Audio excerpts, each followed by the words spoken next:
የአንጎልና ህብለሰረሰር ፈሳሽ ወይም ደግሞ ሰረብሮስፓይናል ፍሉድ ምን ያህል ነው ግን በአንድ ጊዜ ማውጣት የምንችለው? እንደ ሁኔታው ይለያያል። የመጀመሪያው ነገር ምንድነው? ለምንድነው ያንን ፈሳሽ እየወሰድን ያለ ነው የሚለው ነገር ይወስነዋል። እና ከየት ነው እየወሰድን ያለ ነው የሚለው ነገር ይወስነዋል። ለምሳሌ ኢቪዲ የሚባል ነገር አለ። የአንጎሉ ፈሳሽ ሲበዛ ወይም ሃይድሮሴፋለስ ሲኖራቸው ሰዎች ዋና ዓላማችን የአንጎልን ግፊት መቀነስ፣ ያንን ውሃ መቀነስ ስለሆነ በሰዓት ከ15 እስከ 20 ኤምኤል ድረስ እንዲወጣ እንፈልጋለን ማለት ነው። ሌላው ደግሞ ከጀርባ የምንወስደው ነው፣ ኤልፒ ይባላል። እንግዲህ እሱም ለምንድን ነው የምንወስደው የሚለው ነገር ይወስናል። የመጀመሪያው ዲያግኖስቲክስ ማለት ምርመራ ለማድረግ ብቻ። ቀላል ምርመራ ከሆነ ከ1 እስከ 2 ኤምኤል ሊበቃ ይችላል።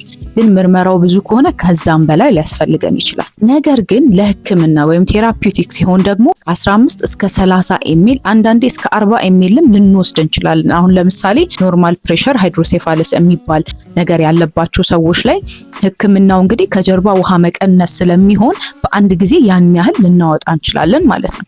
አንዳንድ ሰዎች ይህንን ቶለሬት ላያደርጉ ይችላሉ። እንደዛ ሲሆን ምን አይነት ምልክት፣ ራስ ምታት፣ ጆሮ ላይ ጭው ማለት ስሜት፣ ህመም አለ ወይ የሚለውን እየጠየቅን ነው ማለት ነው ያንን የምናወጣው ቀስ ብለን። ሌላው ደግሞ ህፃናት ላይ ከጭንቅላት ስንወስድ አይታችሁ የምታውቁ ሰዎች እንግዲህ ከጭንቅላት ላይም ይወሰዳል።